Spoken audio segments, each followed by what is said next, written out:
Okay, so this is a rare Toyota Celica 2000 GT Nippon Denso wiper motor. And it came to us because it doesn't work. Even though it looks like it came out of a time machine and has never been used and sent to us, but it's very nice. And we were also lucky to get all of the original equipment information on it out of a manual. And we made our own breadboard here that describes how, oh my goodness, all of these wires work. Now, there were many counterintuitive things, one of them being, look at the picture and then look at the motor. For some reason, they put a mirror image in the motor, in the photograph.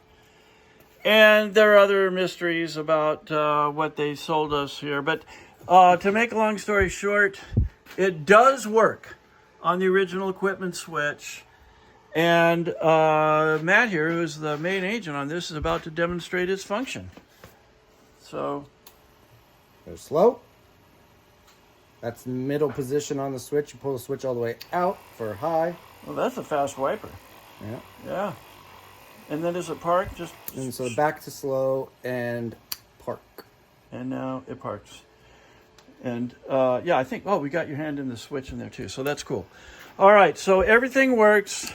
And, you know, when you're trying to reverse engineer something, it takes a lot of time. There was no specific smoking gun, was there? It worked from the get-go. Not really, We just had to figure out how to wire it properly. Yeah, and of course our customer said that he plugged this into a known good system and it did not work. But whatever that problem is, it does work. So when you get it back, plug it in again. We'll have to go from there. Thank you for watching.